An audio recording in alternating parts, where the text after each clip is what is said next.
आपण पाहतोय की मागच्या काही दिवसांपासून जुहू चौपाटीवरती कचऱ्याचं साम्राज्य पाहायला मिळतंय। नुसता प्लास्टिकचा कचराच नाहीये तर वेगवेगळ्या प्रकारचा कचरा हा समुद्राच्या या संपूर्ण किनारी आपल्याला पाहायला मिळतोय। इथल्या स्थानिक नगरसेविका आहेत माझ्यासोबत सुधा सिंग, त्यांच्याशी आपण बातचीत करूया। मॅम, काल देखील आम्ही इथला आढावा घेतला होता, आज देखील तशीच परिस्थिती आहे। काय नेमकी यंत्रणा कुठे फेल होते? कारण कोट्यवधी रुपये पालिका प्रशासन या सगळ्याच बीच क्लिनिंग असेल, नाले सफाईसाठी लावत असते। मग नेमकं काय कारण आहे? कुठे कॉन्ट्रॅक्टदाराची काही चुकी आहे का? काय आहे नेमकं? पहले कॉन्ट्रैक्टर ही काम करता था, अभी कॉन्ट्रैक्ट नहीं है। अभी डायरेक्ट बीएमसी अपने हाथ में लिया है इसको और ये बीएमसी करती है। पर इसमें अभी प्रॉब्लम क्या हो रही है कि अभी वर्कर भी कम है।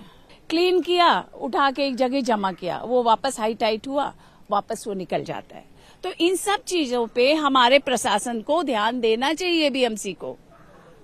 और हम देखते हैं, हम लोग बात कर रहे हैं इस पे। अगर इन्होंने ध्यान नहीं दिया तो कुछ तो हमें जनता पब्लिक के साथ मिलके कुछ तो करना पड़ेगा। पहले कॉन्ट्रैक्ट बेसिस पे काम होता था, अब बीएमसी खुद कर रही है।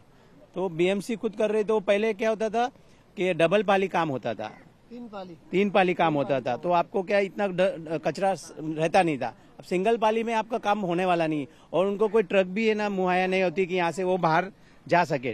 त्रास तर होतोच आहे, कारण प्लास्टिकवरनं चालता पण येत नाहीये। आणि काही काही वेळेला होतं की सिनियर सिटीजन लेडीज आणि जेंट्स येतात, ते प्लास्टिकवरनं चालत असताना प्लास्टिकच्या खाली जे पाणी असतं त्या पाण्यामधनं पाय गेल्यानंतर ते जवळजवळ सगळे पाऊल त्यांचं हे आणि त्याच्यामुळे त्रास होतो। गेले कित्येक दिवस हे चालू आहे आणि त्याच्यावर सोल्युशन अजूनपर्यंत काही मिळालेलं नाही, पण लोक काम करतायत, चालू आहे त्यांचं काम। पालिका प्रशासनाला काय आव्हान कराल? कारण तुमच्यासारखे अनेक लोक मशिनरीची व्यवस्था करावी, लेबर स्टाफ वाढवावा त्यांनी। आता जे 40-50 लोक काम करतात त्याच्या जे 100-1 लोक काम करायला दिले त्यांनी, तर थोडाफार फरक पडू शकेल।